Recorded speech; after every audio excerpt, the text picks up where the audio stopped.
que Dios quiere que tenga su pueblo, las iglesias a través de todos los tiempos, como en la época de los reformadores, fue abriéndose paso esa luz que estaba en la palabra de Dios.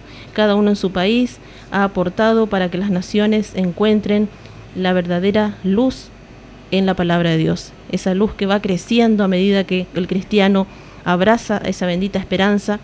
También ahora se sumaba la esperanza de Guillermo Milley, que había descubierto de que Cristo vendría por segunda vez. Y él había puesto una fecha que era 1844. Él comenzó a predicar eso en todas las iglesias, en todas las denominaciones, en todo el grupo de personas que había. Él ingresaba, predicaba y muchos lo aceptaron, pero la mayoría no. Y entonces se comenzó a ver una diferencia entre los que seguían esa esperanza de segunda venida y también los que rechazaban. Se veía claramente una diferencia entre las dos opiniones. Y las personas que no creían en ese mensaje comenzaron a echar de sus iglesias a los que sí creían en esa esperanza. Continuamente, lo que siguió a esa condición fue que 50.000 personas se separaron de las iglesias y luego se vio una decadencia espiritual en todas las denominaciones de esa época. Un espíritu mundano, un amor al dinero, junto con el florecer de los comercios y las fábricas, hizo desaparecer la fe verdadera que debe tener el pueblo de Dios. Fue mezclándose con el paganismo, fue nuevamente un estado decadente del pueblo de Dios que se llamaba cristiano en esa época, que no es muy distinto del que podemos ver en la actualidad. Y así salieron muchas publicaciones sobre esta condición espiritual degenerada, degradada, con una apatía espiritual que penetraba todo, que era profunda y que era testigo de la situación religiosa de todos los países. De modo muy general, los miembros de iglesia se estaban volviendo devotos de la moda. Los miembros también se asociaron con los impíos en reuniones de placer, en bailes, en festejos, en fiestas. Y además, las evidencias aumentaban y era abrumador. Esto demostraba que las iglesias en general se estaban degenerando de un modo que daba pena, era angustioso ver lo que estaba pasando. Y se había alejado muchísimo el Señor y Él se había alejado de ellas. O sea, las iglesias se alejaban de Dios, entonces Dios se había retirado de ellas. Un escritor había dicho también: jamás habíamos presenciado hasta ahora un estado de semejante decadencia religiosa como la actual. En verdad, la iglesia debería despertar y buscar dentro la causa de esta calamidad, pues debe ser una calamidad para todo el que ama a Dios. Tal condición en la iglesia jamás existe sin causa. Las tinieblas espirituales que caen sobre las naciones y las iglesias, sobre los individuos, no se deben a un retraimiento arbitrario del auxilio de la gracia divina por parte de Dios, sino a la negligencia, al rechazo de la luz divina por parte de los hombres. Esto significa que los hombres nos apartamos de Dios y entonces Él, al ser educado, al ser un Dios como es Él, misericordioso y paciente, Él respeta la decisión de cada uno y retira también su presencia de las iglesias o de las vidas de los individuos. Debido al apego al mundo y al olvido de Dios y de su palabra, su entendimiento se había oscurecido y su corazón se había vuelto mundano y sensual. Así permanecieron en la ignorancia respecto a la venida del Mesías. Esto ya había pasado en la época antes de que Jesús nazca, como el pueblo se había vuelto incrédulo para rechazar al Redentor. Pero ni aún entonces Dios privó a la nación judía de conocer o participar en las bendiciones de la salvación. Pero los que rechazaron la verdad perdieron todo deseo por el don del cielo. Ellos habían hecho de la luz tinieblas y de la tiniebla luz, hasta que la luz que había en ellos se volvió tinieblas. ¿Y cuán grandes fueron estas tinieblas? Es una política de Satanás que a él le conviene que los hombres conserven las formas de la religión, con tal de que carezcan de piedad vital. Esto es muy importante. A Satanás no le interesa una persona antirreligiosa, sino que le conviene una persona que tiene forma de religión, pero que no tiene una piedad vital, o sea, lo hace mecánicamente, no está convertido, solamente lo hace por fuera, es una cáscara, es una formalidad, es un requisito, y no una verdadera piedad vital que mora en el corazón y que lo lleva a realmente tener una forma más allá de lo externo. Y esto es lo que le interesa mucho a Satanás, por fuera, que se vea, y luego él ganar las mentes y los corazones de las personas. Después de rechazar el Evangelio, los judíos siguieron conservando celosamente sus antiguos ritos y preservaron rigurosamente su exclusivismo nacional, mientras ellos mismos no podían menos que admitir que la presencia de Dios ya no se manifestaba más entre ellos. La profecía de Daniel señalaba de modo tan exacto el tiempo de la venida del Mesías y predecía tan a las claras su muerte, que ellos desalentaban el estudio de ella, y al final los rabinos pronunciaron una maldición sobre todos los que intentaron computar el tiempo. ¿Qué pasó acá? Dice que los rabinos, los fariseos, los estudiosos de la ley, los que tenían cargos especiales dentro del pueblo judío, descartaron la profecía de Daniel, descartaron la llegada del Mesías. Ni siquiera querían que el pueblo piense en eso, y comenzaron a tirar maldiciones hacia el pueblo que se inclinaba a ver y a medir el tiempo. Fíjense cómo ellos no querían reconocer las profecías y tampoco dejaban que otro lo haga.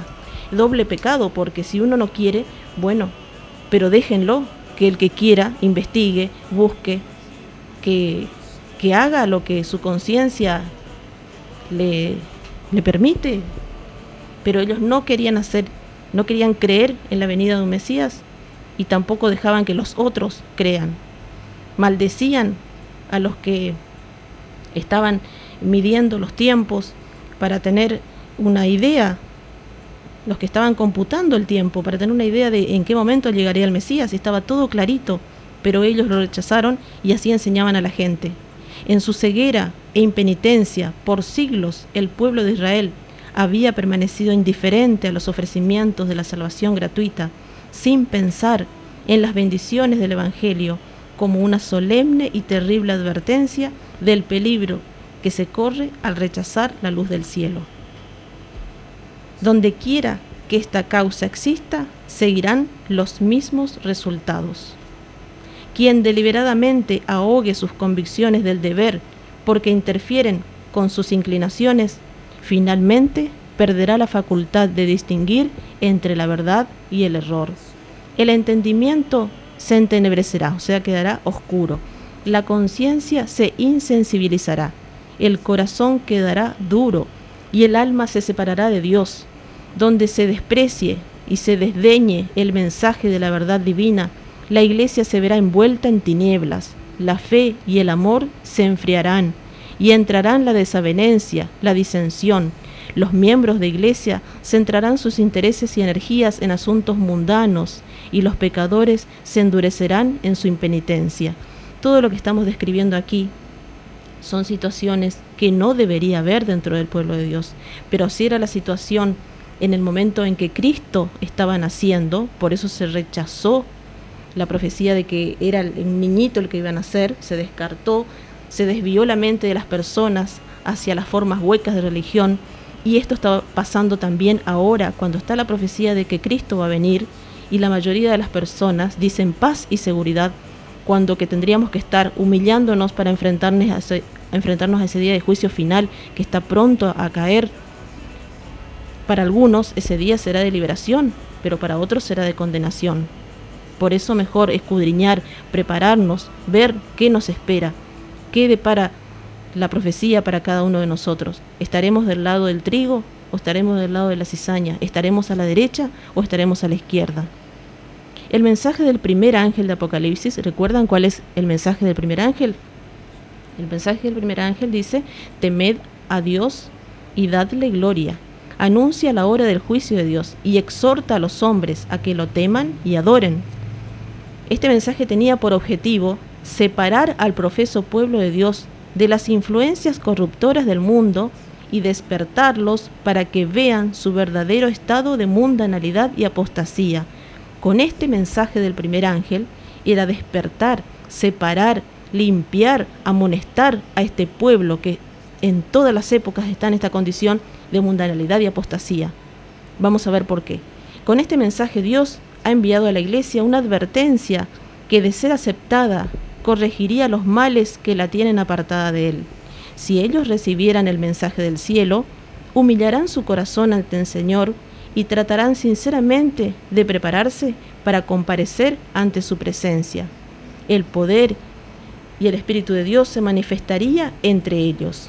La iglesia volvería a alcanzar ese bendito estado de unidad, de fe y amor que existía en los tiempos apostólicos, cuando la multitud de los que había creído eran de un corazón y un alma, y hablaban con denuedo la palabra de Dios, cuando el Señor añadía cada día a la iglesia los que habían de ser salvos. Si el profeso pueblo de Dios recibiese la luz tal cual brilla sobre ellos de su palabra, alcanzarían esa unidad por la cual Jesús oró y que el apóstol describe como la unidad del Espíritu en el vínculo de la paz. Dice: hay un cuerpo y un espíritu, como fuisteis también llamados en una misma esperanza de vuestra vocación, un Señor, una fe, un bautismo. Tales fueron los benditos resultados experimentados por quienes aceptaron el mensaje del advenimiento.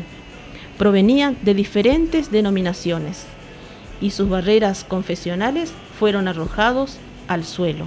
Fíjense qué gran obra se hizo, porque de todos lados, de todas las iglesias, bautista, metodista, luterana, la que fuera, derribaron esas barreras y comenzaron a aprenderse de este mensaje de que Cristo venía.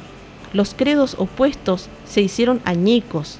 La esperanza antibíblica de un milenio, como esa época mucha gente decía que el milenio ya había empezado, como ahora también hay ciertos creyentes que dicen que el milenio ya empezó, pero menos mal que el milenio ya empezó, porque es un semejante desastre y decir que Cristo ya está reinando es totalmente una blasfemia. Sabemos que todavía está reinando el mal, pero está pronto a terminar esta situación, así que el milenio temporal que se había anunciado en esa época, también esa creencia fue abandonada. Las ideas erróneas sobre el segundo advenimiento fueron corregidas, porque comenzaron a haber también errores en la segunda venida. Había cosas que se interpretaron mal y fueron corregidas. El orgullo y la conformidad con el mundo fueron quitados.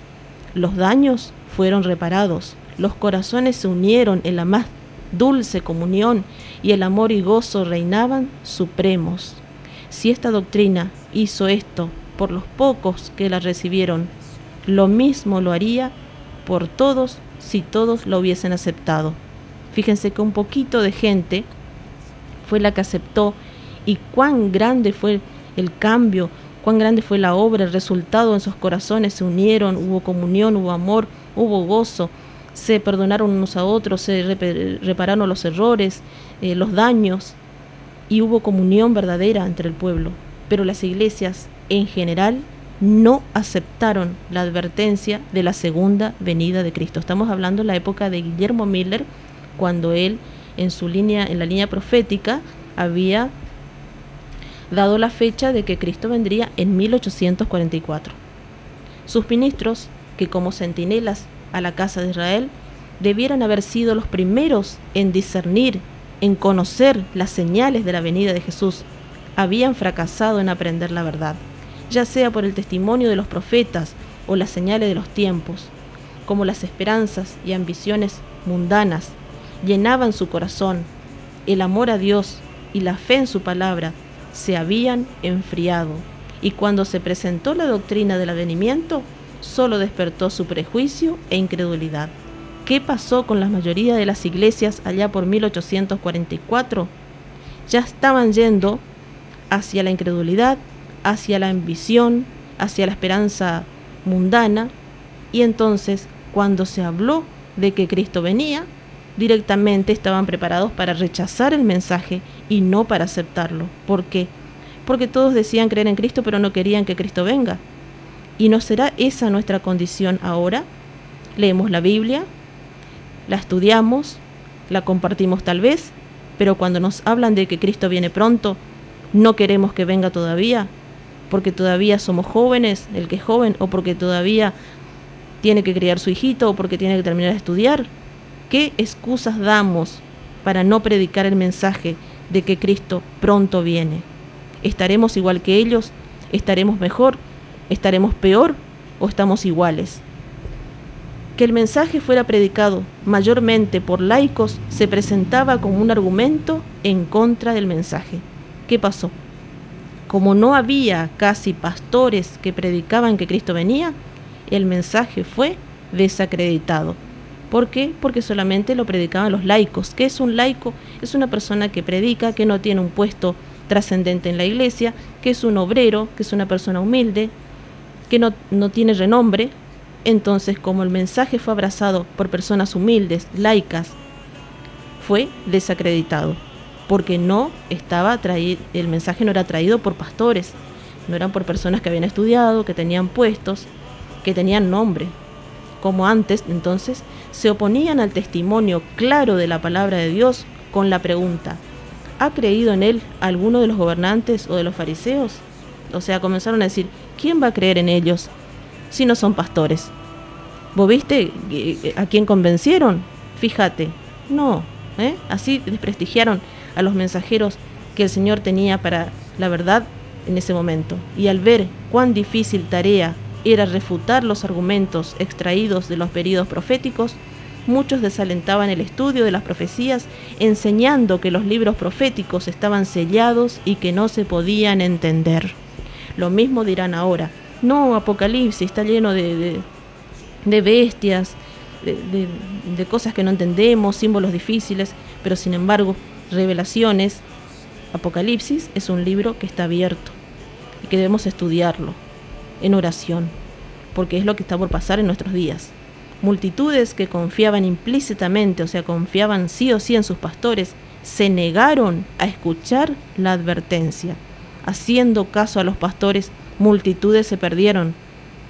Querido, querida que estás escuchando, lo que te diga tu pastor, tu pastora, el sacerdote, el obispo, quien sea, si no va de acuerdo con la palabra de Dios, no te avergüence ir en contra y decir lo que pensás, porque muchos se perdieron en todas las épocas por creer en la palabra de sus pastores, y otros, aunque convencidos de la verdad, no se atrevían a confesarlo por miedo a ser echados de la iglesia.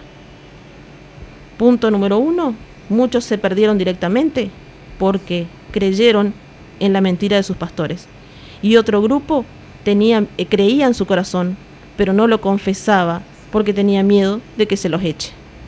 2 grupos, pero al final quedarán solamente, o sea, ahí se veía 3 grupos, esas 2 personas que uno rechazaba directamente porque prefería escuchar a sus pastores, los otros porque tenían miedo de ser echados, no querían que se los identifique con los disidentes, y un tercer grupo que era el pueblo fiel. Ahí habría 3, pero cuando Cristo venga ahora solamente habrá 2.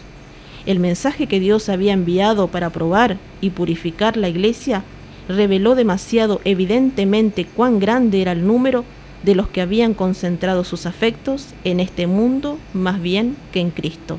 O sea, al dar ese mensaje hubo como una especie de zarandeo, porque ahí quedó bien claro quién amaba al mundo y quién amaba a Cristo. Los lazos que los unían a la tierra eran más fuertes que los que lo atraían al cielo. Eligieron escuchar la voz de la sabiduría mundanal y rechazaron el mensaje de verdad destinado a escudriñar los corazones. Al rechazar la advertencia del primer ángel, recordemos que la advertencia del primer ángel, ¿cuál era? Era: temed a Dios y dadle gloria, porque la hora de su juicio ha llegado. Bueno, al rechazar ese mensaje, rechazaron también los medios que el cielo había provisto para su rehabilitación. Despreciaron al mensajero misericordioso que habría corregido los males que los separaban de Dios, y con mayor ardor volvieron a buscar la amistad del mundo. Tal era la causa del terrible estado de mundanalidad, apostasía y muerte espiritual que reinaba en las iglesias en 1844. ¡Qué terrible! Pero no creamos que ahora está mejor la cosa. No sé si está igual o peor. Dios escudriña los corazones y seamos sinceros con Él y con nosotros mismos. Humillémonos para que esta condición no se repita en nuestra vida. En Apocalipsis 14, el primer ángel es seguido por un segundo ángel. ¿Y qué proclama este segundo ángel? Este dice: ha caído Babilonia, la gran ciudad, porque ha hecho beber a todas las naciones del vino del furor de su fornicación. La palabra Babilonia deriva de Babel. Ya hemos en programas anteriores descifrado la palabra, hemos hablado de Nimrod, que fue el primer rebelde, el que creó esa torre gigante que llegaba a los cielos, que quiso hacer lo contrario a lo que Dios dijo. Dios dijo: espárzanse sobre la faz de la tierra y que cada uno tenga una porción de tierra y que viva con su familia.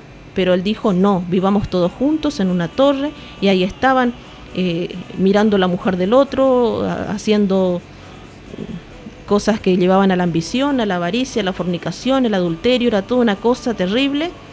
Y así fue el pueblo que Dios después derrumbó esa torre, la derribó.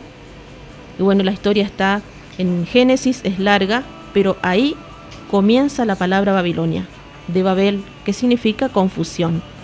Se usan las escrituras para designar las diversas formas de religiones falsas o apóstatas. En Apocalipsis 17, Babilonia está representada por una mujer. En la Biblia, cuando se habla de una mujer, se está hablando de una iglesia, una figura que se emplea en la Biblia como símbolo de una iglesia. Una mujer virtuosa, una mujer vestida de blanco, una mujer pura, simboliza una iglesia fiel, una iglesia pura. Y una mujer vil, una mujer adúltera, una mujer vestida de rojo, fornicaria, representa una iglesia apóstata. Estos son símbolos proféticos de Apocalipsis. En la Biblia, el carácter sagrado y permanente de la relación que existe entre Cristo y su iglesia está representado por la unión matrimonial. Entonces Dios presenta como una relación matrimonial la relación que tiene entre Él y la iglesia fiel. El Señor se ha unido con su pueblo en un pacto solemne. Él promete ser su Dios y ellos se comprometen a ser de Él y solo de Él. Es como un matrimonio, ¿no es cierto? Cuando uno dice: bueno, vamos a hacer un compromiso, la esposa va a ser fiel al esposo y el esposo a la esposa. Es un pacto. Dios dice: te desposaré conmigo para siempre. Te desposaré conmigo en justicia, juicio, benignidad y misericordia.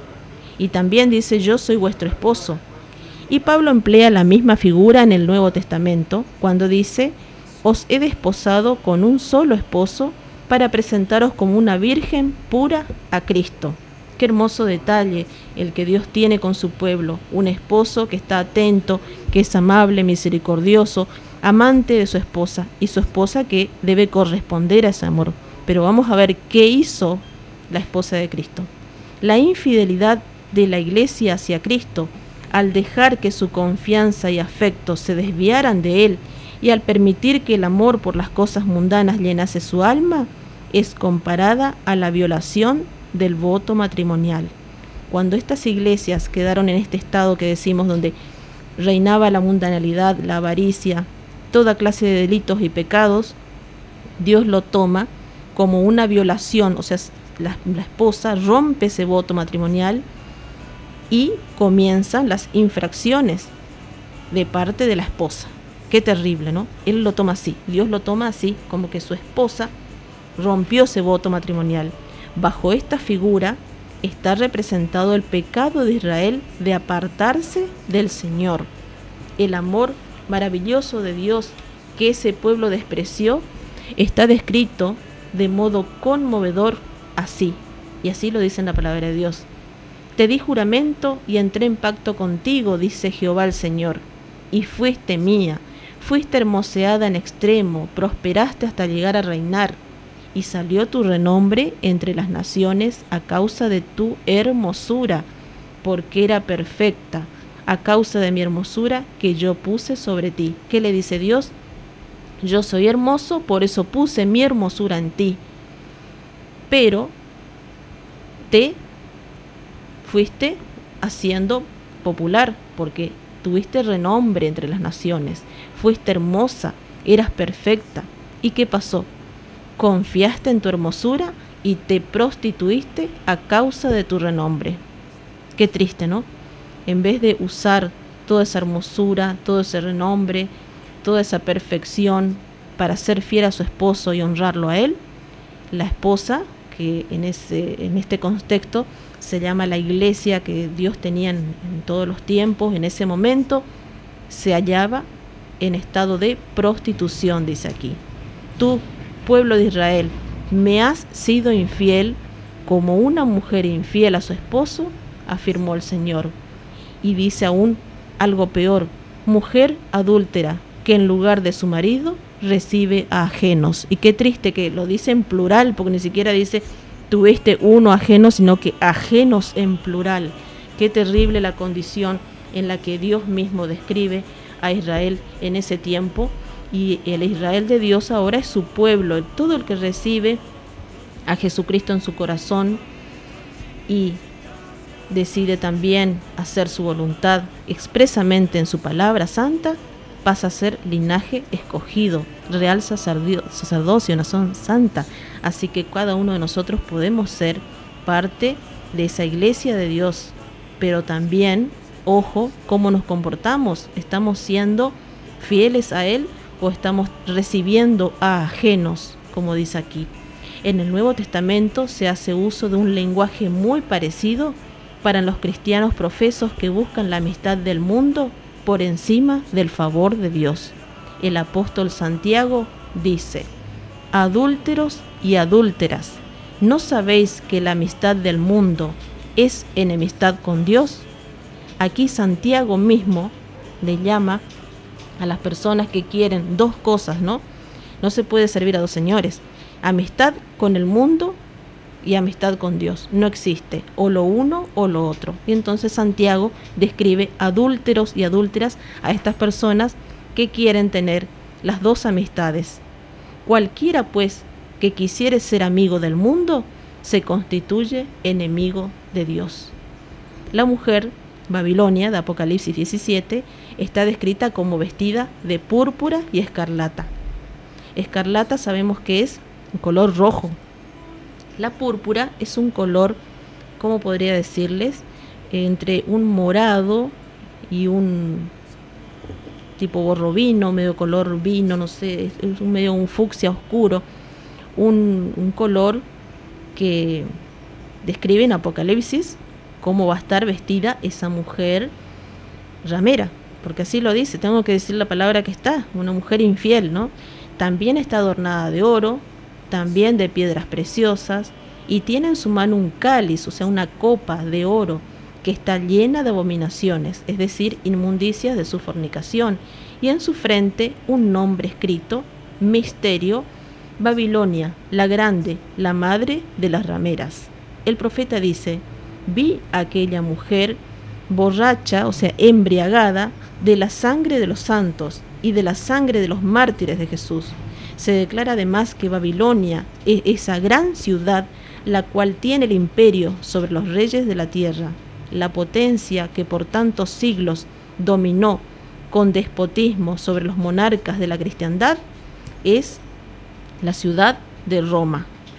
La púrpura, la escarlata, el oro, las piedras preciosas y las perlas pintan vívidamente la magnificencia, la pompa, más que reales, de que hacía gala la arrogante sede romana. O sea que aquí la única que cabe en la profecía como esta mujer apóstata, infiel, es la ciudad romana con su sede romana. De ninguna otra potencia se podría decir con más propiedad que estaba embriagada de la sangre de los santos. Solamente aquella iglesia que ha perseguido tan cruelmente a los seguidores de Cristo, la única iglesia que persiguió a los seguidores fieles de Cristo fue la iglesia romana. También se acusa a Babilonia de haber tenido relaciones ilícitas con los reyes de la tierra. Por su alejamiento del Señor y su alianza con los paganos, la iglesia judía se transformó en ramera.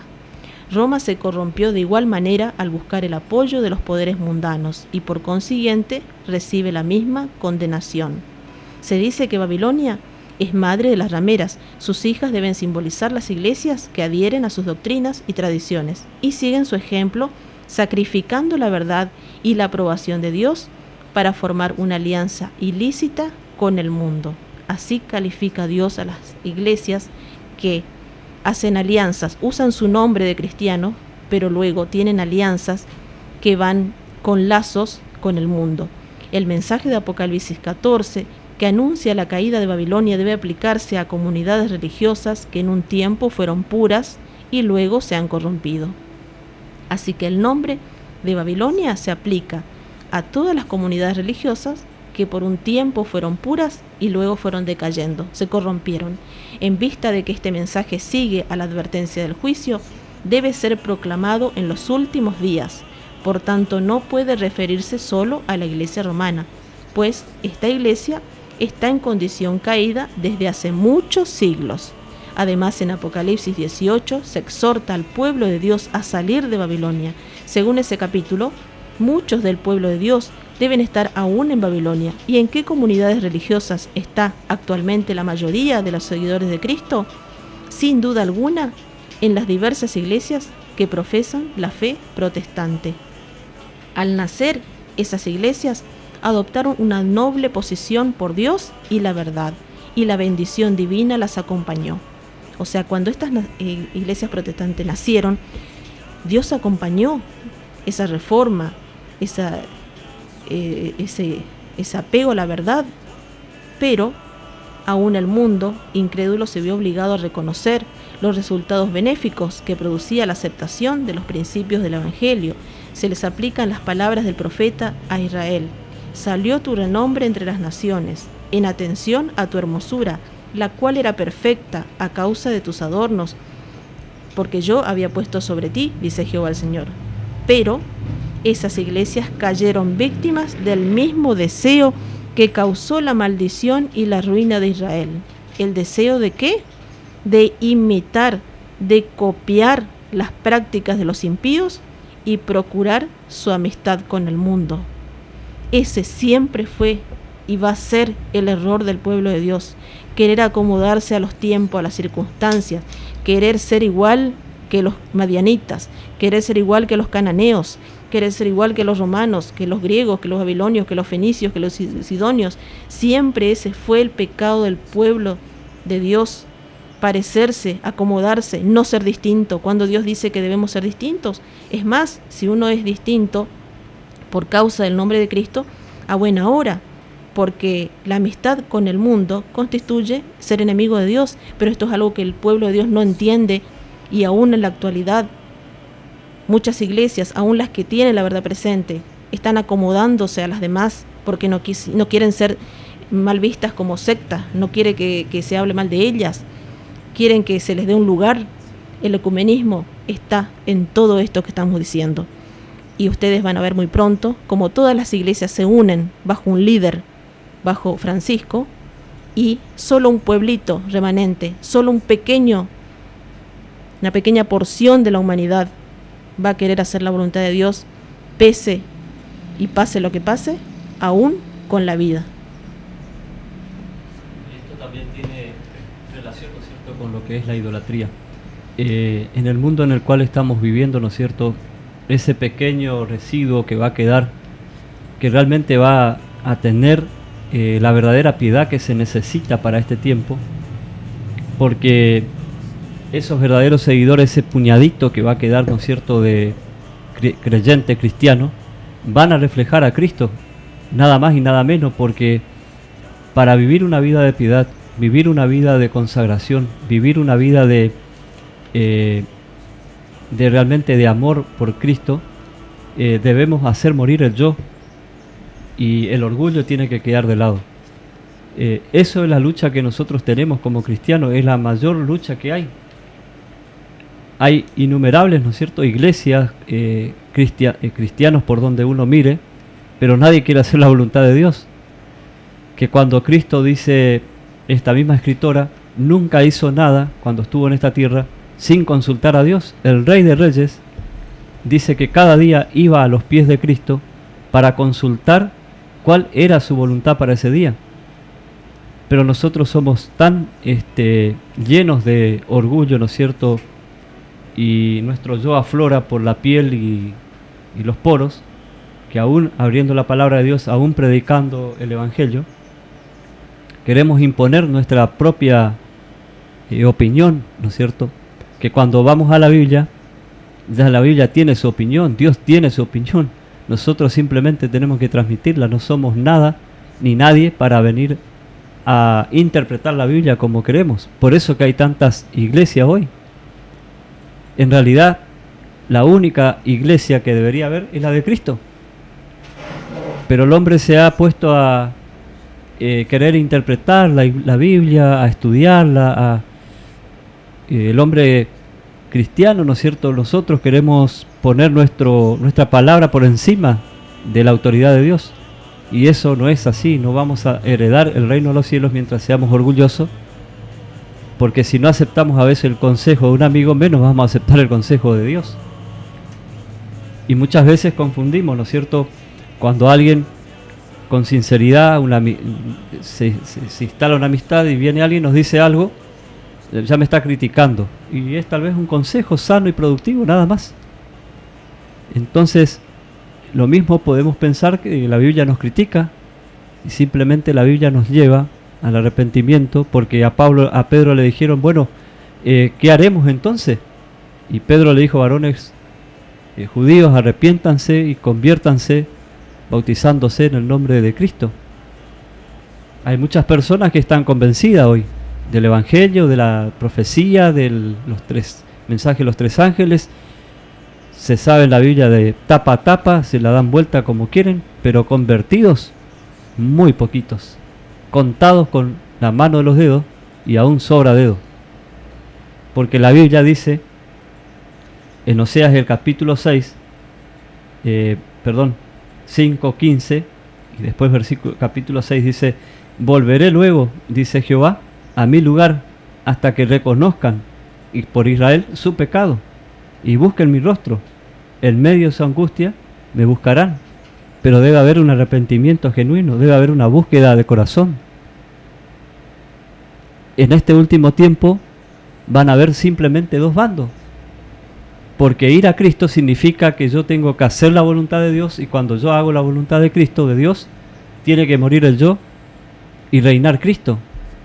Porque de lo contrario está reinando Satanás. Cuando yo digo ya lo sé todo, tal vez sin las palabras, pero con los actos, ya estoy reconociendo de qué lado estoy. Soy esclavo de Satanás. Porque Satanás, aún sabiendo que está perdido, piensa que lo que hace está bien. Y de ese tipo de persona hay un montón en el mundo. Hasta inclusive se puede estar matando a alguien y profanando, ¿no es cierto?, uno de los mandatos de Dios, de los 10 mandamientos, no matarás, y pensando que estamos haciendo bien, cuando totalmente estamos dementes. Y no solamente se puede matar con un arma, se mata también con las palabras, con los actos. Sigue diciendo Oseas el capítulo 6, versículo 6, ¿qué demanda entonces Dios de nosotros? ¿Qué quiere Dios de nosotros? Porque misericordia quiero y no sacrificio, conocimiento más de Dios más que holocaustos. El Señor quiere que tengamos realmente un conocimiento. Dice también la Biblia, ¿no? Me buscarán de todo corazón y me van a hallar. Pedid y se os dará. Cuando vamos con un corazón sincero, el Señor dice que todo el cielo está dispuesto a perdonarnos, ¿no es cierto?, y a darnos también lo que necesitamos, porque de lo contrario pasa con lo que pasaba con Israel. Dios demanda aquí misericordia y no sacrificio, porque Israel estaba haciendo una piedad falsa. Lo dice el capítulo, Oseas, el capítulo 6, versículo 4. ¿Qué haré contigo, Efraín? Dice Dios. ¿Qué haré contigo, Judá? Vuestra piedad es como nube de manantial, matinal, como el rocío de la madrugada, que se desvanece. O sea, hay espontáneas conversiones, ¿no es cierto? Sentimientos que afloran y son simplemente esporádicos, ¿no es cierto? Se van disminuyendo a medida que pasa el tiempo y se ve realmente qué clase de material es la persona. Cuando no reina Cristo en un mensaje, cuando sea el pastor, el laico, quien sea de turno que esté predicando y no se exalta a Cristo por encima de todo y la palabra de Dios, ese mensaje no es de Dios. Cristo dijo: por su fruto los conoceréis. ¿Acaso puede la manzana dar otro fruto que no sea manzana? Entonces, en este momento estamos viviendo ese tiempo. Y lo que Dios quiere es nuestro corazón, nuestra vida.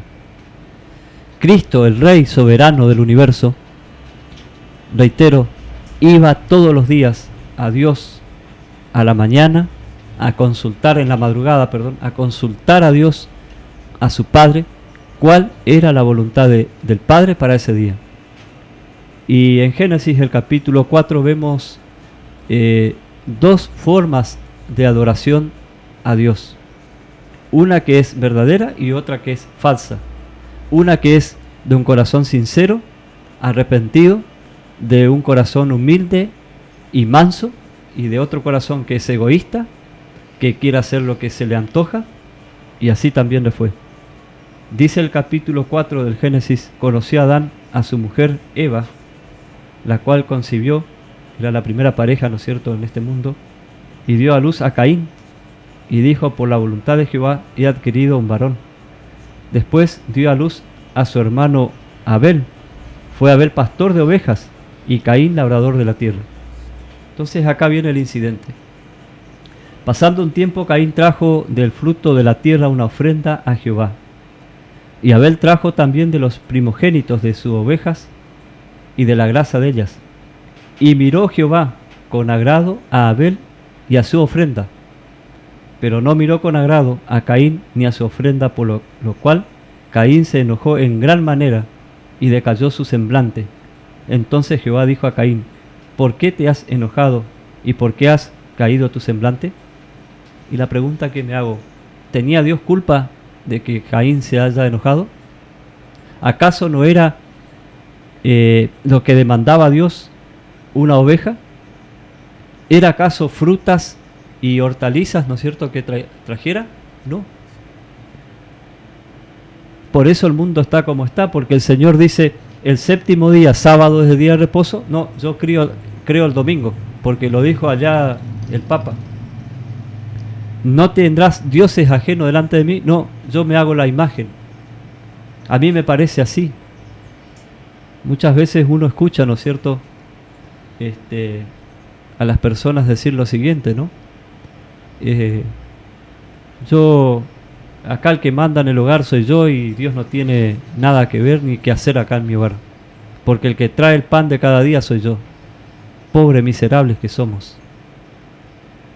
Y no tenemos ni noción de lo que estamos diciendo, porque de un solo soplido, un solo manotazo, el Señor nos puede quitar la vida. No somos nada ante el Señor, porque el universo entero está adorando y alabando al Cordero, que fue inmolado y es inmolado por la eternidad. Y mi opinión ante todo el universo, inclusive ante Dios, no es nada. Yo tengo que acatar las órdenes de Dios, ser sumiso, como lo fue Abel. Lógico que Dios no demandaba justamente las ofrendas de Caín, porque no era la verdadera adoración. Y tampoco Caín fue con un corazón sincero para adorar a Dios. En vez de adorar a Dios, se enalteció, y eso fue también lo que Dios rechazó. Dios se aira Y por eso que la venida de Cristo es inminente, porque Él es un Dios celoso. Quiere solamente que se lo adore a Él, porque Él es el creador y sustentador de este mundo. No somos nada nosotros ante la majestad del universo. Por eso que Dios se aira cuando yo pongo a otra persona, a una imagen, a un predicador, por encima de lo que dice la palabra de Dios. Porque estoy poniendo mi fe, mi confianza en las cosas terrenales que son pasajeras. Como decíamos ayer, cuando venga Cristo, nada va a quedar. Y cuando yo me creo autosuficiente, estoy poniendo mi palabra, mi pensamiento, mi voluntad por encima de las cosas de Dios. Entonces, cuando venga Cristo, bien merecido vamos a tener el fuego del infierno, con Satanás y con todas sus huestes. Porque el Señor demanda que yo tenga misericordia y amor. Porque en Apocalipsis, y aquellos que no estemos acostumbrados a adorar a Dios ahora, menos lo vamos a hacer en el cielo. Porque en Apocalipsis dice, el capítulo 5, hablando del Cordero, cuando hubo tomado el libro, el Cordero, los 4 seres vivientes y los 24 ancianos se postraron delante del Cordero. Todos tenían arpas y copas de oro llenas de incienso, que son las oraciones de los santos, y cantaban un cántico nuevo diciendo: digno eres de tomar el libro y de abrir sus sellos, porque tú fuiste inmolado y con tu sangre nos has redimido para Dios de todo linaje, lengua, pueblo y nación.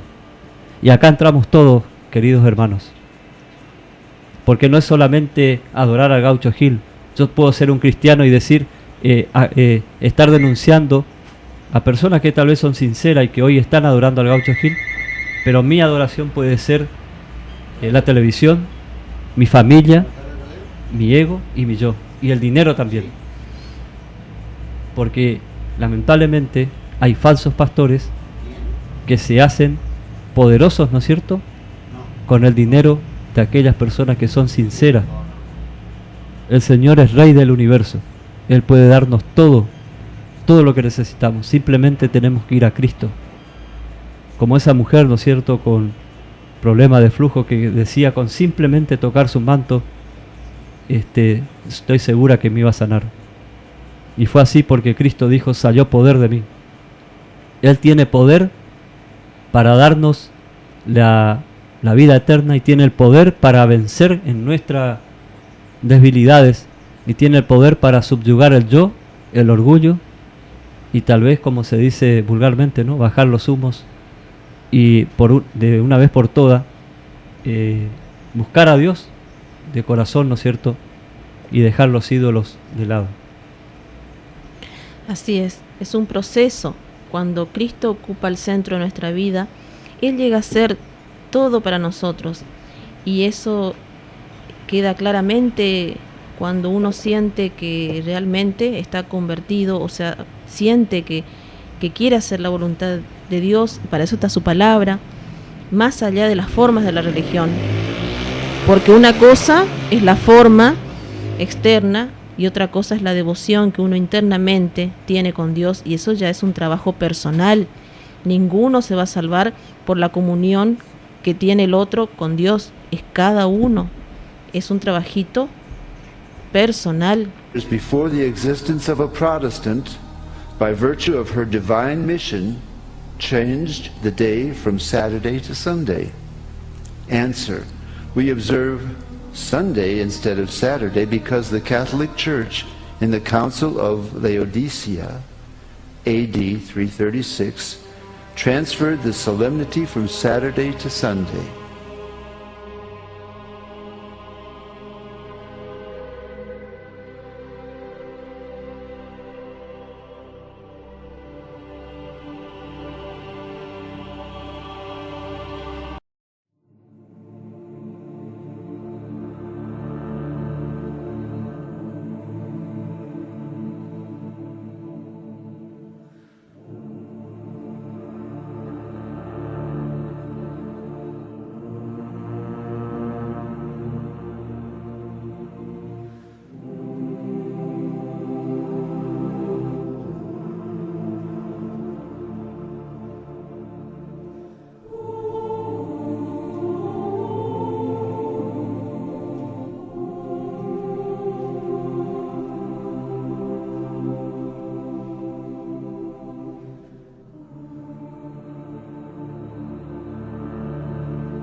sábado de Dios.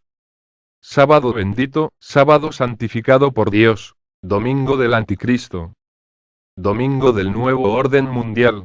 Acuérdate del sábado para santificarlo. 6 días trabajarás y harás toda tu obra, pero el séptimo día es de reposo para Jehová, tu Dios. No hagas en él obra alguna, tú, ni tu hijo, ni tu hija, ni tu siervo, ni tu criada, ni tu bestia, ni el extranjero que está dentro de tus puertas. Éxodo 20, 8, 10. Reina Valera 1995. Si te gustó el video, regálame un me gusta y suscríbete a mi canal donde te mantendré informado. En la descripción del video encontrarás la evidencia que hablo. Déjame tus preguntas, comentarios, sugerencias, quejas, testimonio. Por favor, todos los videos de mi canal descárgalos para que los vuelvas a subir, ya que a YouTube no le gusta esta información. Sígueme por las redes sociales. Un cordial abrazo de tu servidor Adit 7 Modia Libre.